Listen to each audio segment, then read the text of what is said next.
Salutations Tedena, je suis le chef et bienvenue dans cette petite review d'une série que j'attendais un petit peu avec impatience. Suten no Ken Regenesis, Fist of the Blue Skies, machin, je sais plus c'est quoi le titre original. Mais voilà, c'est un spin-off d'Hokuto no Ken. Et j'ai envie de dire la légende Hokuto no Ken. Je veux dire, il y a les mangas puis il y a Hokuto no Ken. Voilà, donc il me devait d'en parler en tant que fan d'Hokuto no Ken. Oui, un jour il y aura un menu manga Hokuto no Ken. Je sais pas quand, mais un jour il y aura un menu manga Hokuto no Ken. On parlera d'Hokuto no Ken. Parce qu'Hokuto no Ken, c'est la vie. C'est la vie. C'est la vie. Je te le dis tout de suite. Voilà. Donc, on va parler du premier épisode. Mais comme il s'agit d'un premier épisode, eh ben, je vais te balancer l'instant résumé. C'est parti mon kiki. Kenshiro Kasumi est le 62e successeur du Hokuto Shinken, le point divin de l'étoile du Nord, une technique secrète transmise de génération en génération pendant plus de 1800 ans. Kenshiro Kasumi vit heureux avec sa femme Gyokurei. Un jour, une jeune femme du nom d'Erika lui apprend que son ami Gis a été tué et que d'anciens ennemis refont surface. Il quitte alors son travail de professeur pour se replonger dans une lutte ancestrale déterminant le destin du monde. Suten no Ken raconte l'histoire de l'oncle de Kenshiro. Alors, qu'est-ce que j'ai pensé de ce premier épisode? Eh bien, j'ai plutôt kiffé. Alors oui, il va falloir mettre les pieds dans le plat et en parler. On va parler de l'animation. Oui, c'est du CGI. Oui, c'est problématique parce que c'est pas toujours au top cette méthode. Je pense vraiment que c'est un type d'animation un peu émergent dans la Japanimation et que le truc est pas encore tout à fait au point. Et d'ailleurs j'avais fait un édito sur ce sujet. Je te le mettrai en fiche pour savoir ce que je pense en général du CGI dans l'animation japonaise. Va voir, je pense que c'est une vidéo intéressante, voilà. Le problème, là je vais un peu te résumer la vidéo, le problème que j'ai avec le CGI, et ça se voit un peu dans Hokuto no Ken, c'est qu'en fait, on a cette espèce d'effet un peu vallée dérangeante, ouais, je sors des termes, complètement, on s'en fout, c'est le côté en fait, objectivement, si tu veux, l'animation est plus réaliste. Parce que tu vois qu'il y a du motion capture derrière, tu le vois, tu le sens, ça se voit vraiment. Quand les personnages bougent, ils font des mouvements qui semblent réels, qui semblent réels, joués par des acteurs si tu veux. Mais le problème, il y a deux problèmes à ça, c'est que déjà c'est en 10 FPS, donc ça fait un peu désarticulé. Et le second problème, c'est que ça fait ça sur des modèles 3D qui ne sont pas du tout réalistes, qui ne sont pas du tout photoréalistes. Et c'est très bizarre de voir et le mélange des trois est très chelou. Du coup, c'est assez moche, de fait. C'est ça qui est un peu gênant. Donc, pour moi, la CGI, elle est justifiée. Déjà, il faut que ça soit vraiment bien fait. Et il faut aussi la justifier dans la mise en scène, qu'on comprenne pourquoi ils ont choisi de faire ça. C'est comme pour Berserk, j'aimerais bien qu'il y ait une explication, quelqu'un peut-être qui parle japonais, peut-être l'explication, pourquoi on choisit ce mode. C'est quoi l'avantage d'utiliser la CGI plutôt que de l'animation traditionnelle?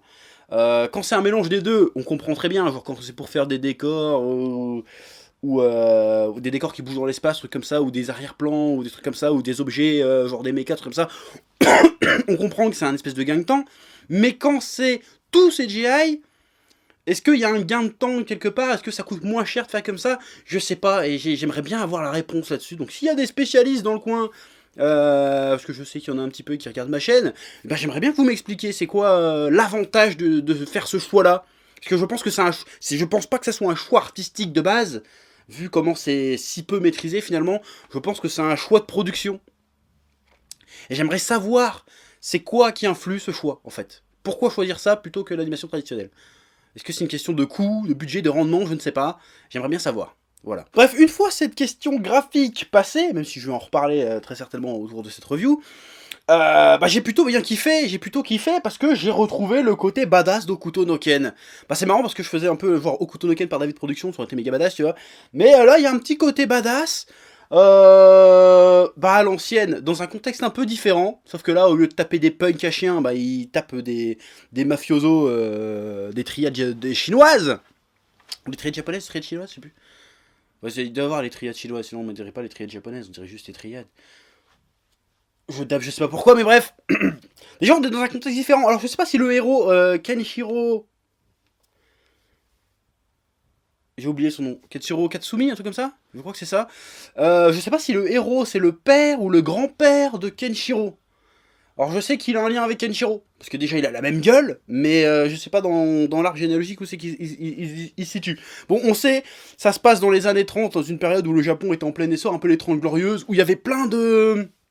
C'est une période que je trouve intéressante, parce qu'il y a beaucoup de films chinois qui se passent dans cette période-là, et souvent ils sont géniaux, le folklore autour c'est génial. T'as le petit mélange kung-fu traditionnel avec... un peu un ambiance Chicago, années 30, Al Capone, tout ça, le mélange est exquis. C'est un peu ce qu'on voit dans le film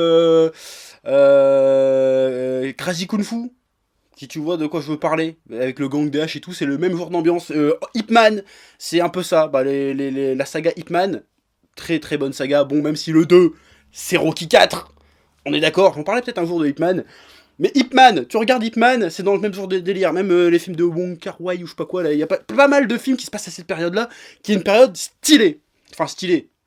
Visuellement, c'est stylé. Il y a le côté train à vapeur, il y a le côté western, kung-fu, mafieux qui se mélangent. Il y a un petit côté aussi un peu vraiment cosmopolite, où t'as beaucoup de Russes, d'Américains, de Renois, d'Anglais, de Français qui se pointent en Chine. C'est une période super intéressante pour créer des histoires stylées. Donc, Hokuto no Ken, dans un contexte comme ça, je dis oui. Je dis oui. En plus, on a le petit clin d'œil, à un moment, il fait tu es déjà mort, mais il le dit en chinois, tu vois. Tu fais, ah, ça c'est bon. Ça, j'ai bien kiffé.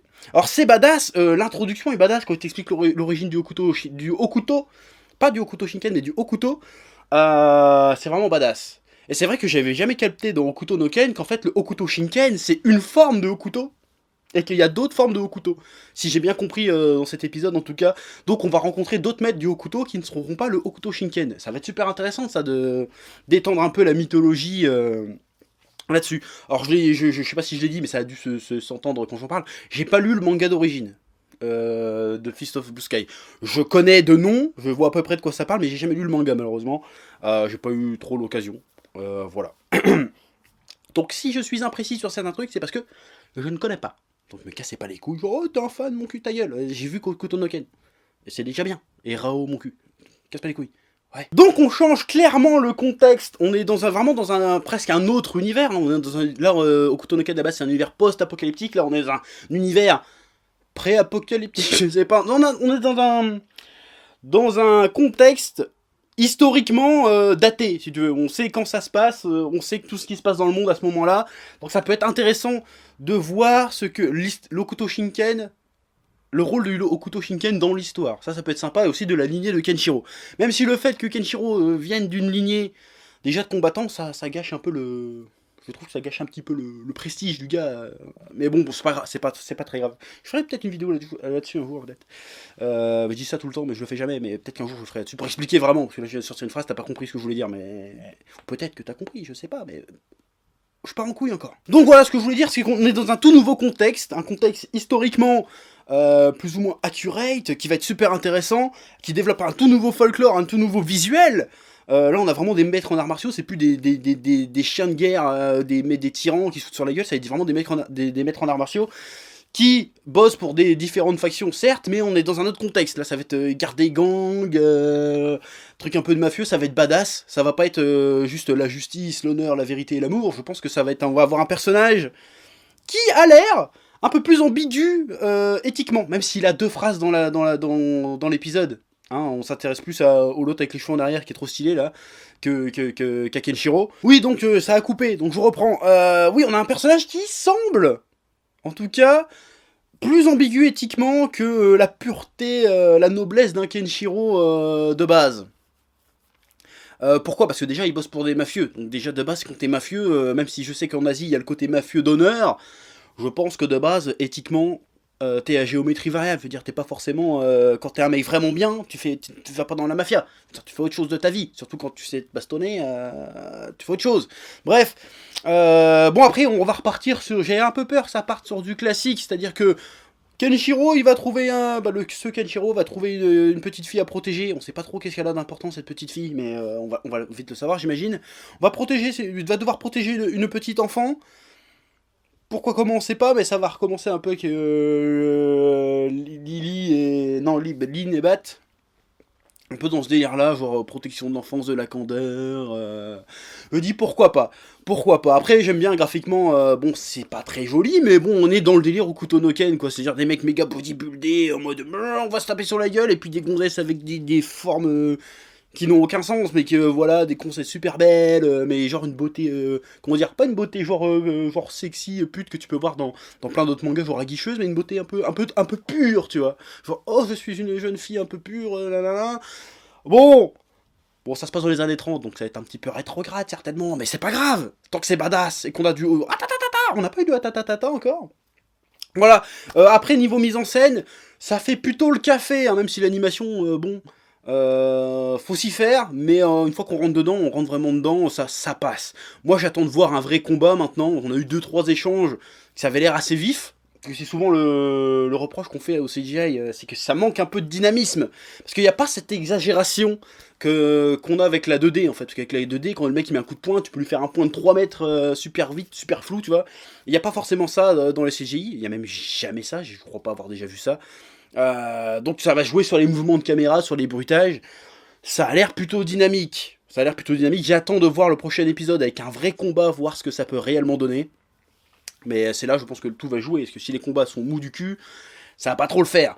Autre remarque, c'est que sur ADN, l'animé nous est vendu comme étant déconseillé aux moins de 16 ans, mais il est quand même censuré. Alors on voit des petites giclées de sang par-ci par-là, mais quand les mecs se font découper, eh ben il n'y a pas de sang. Genre là, dans cet épisode-là, je spoil un petit peu, t'as un mec qui se fait tuer par un maître en arts martiaux, il a un trou dans la poitrine, il n'y a pas un pet de sang, tu vois. Alors que dans Hokuto no Ken, normalement, c'est Hokuto no Ken, hashtag hémoglobine en masse, tu vois, je veux dire, c'est un truc pour la banque du sang, le bordel, il y a du sang partout. Donc c'est un peu dommage. Ça n'enlève rien à la badacité, j'imagine qu'il n'y ait pas de sang, mais c'est un peu dommage, quoi. On est dans Hokuto no Ken, c'est pas DBS, voilà. Je veux dire, même dans Olive et Tom, il y a plus de sang que dans DBS. Enfin, c'est pas le sujet, mais tu vois ce que je veux dire. On n'est pas dans un truc tout public, donc pourquoi censurer alors que c'est interdit de moins de 16 ans à la base? Je ne sais pas, je ne comprends pas. Enfin bref, ce que j'ai à dire sur Hokuto no Ken, bah, c'est que ça m'a l'air encourageant. Bon, beaucoup vont râler, ouais, mais l'animation est telle qu'elle est. Après, moi, ce que je veux découvrir, c'est l'histoire, c'est les personnages. Je veux voir de la badacité. Je veux voir du bonhomme à l'ancienne qui se met des atatas. Je veux que ça déglingue. Voilà. Ça m'a l'air plutôt bien parti. L'ambiance western, mafieux, kung-fu. Voilà, sur le papier, ça me vend du rêve. Imagine, mais ça aurait été fait par David Productions. Mais on serait tous en train de s'astiquer, ça aurait été génial, mais hélas, c'est pas eux qui ont eu le truc. Donc voilà, je te laisse balancer en commentaire ce que t'as pensé de ce premier épisode. Or comme d'hab, je fais le premier épisode, ça peut dire que je ferai le deuxième ou le troisième, je fais le premier épisode, voilà. Je fais le petit tour, un peu comme je faisais avant, des sorties qui m'intéressent, et on en parle ensemble. Voilà, donc tu balances en commentaire ce que t'en as pensé, tu t'abonnes, tu partages, tu fais ce que tu veux. Et puis c'est tout, ouais. En attendant, je te rebalance l'instant promo Dirty Cosmos, hein, le petit comics que j'écris avec mon ami Digital au dessin. C'est dans la description, en e-book, format papier. Le numéro 1, numéro 2, le 3 arrive bientôt. Comme d'habitude, n'oublie pas de suivre les réseaux sociaux si c'est pas déjà fait. Et de mettre la petite cloche abonnement aussi, parce que j'en parle jamais de la petite cloche abonnement. Facebook, Twitter, Instagram, c'est dans la description de la chaîne. Normalement, si t'as envie de suivre, tu peux pas dire « Oh, je savais pas ». Il y a, voilà. Donc sur ce, je te souhaite une bonne soirée, et à bientôt pour de nouvelles vidéos. Parce que là, je prépare 2-3 trucs, ça va swinguer, je préfère te prévenir. Allez, à bientôt. Eh oh, tu vas pas te barrer comme ça, hein? Tu vas laisser un pouce bleu? Un petit pouce bleu, hein? Puis tu regardes aussi les autres vidéos? Parce que voilà, tu t'abonnes? Ouais? Ouais.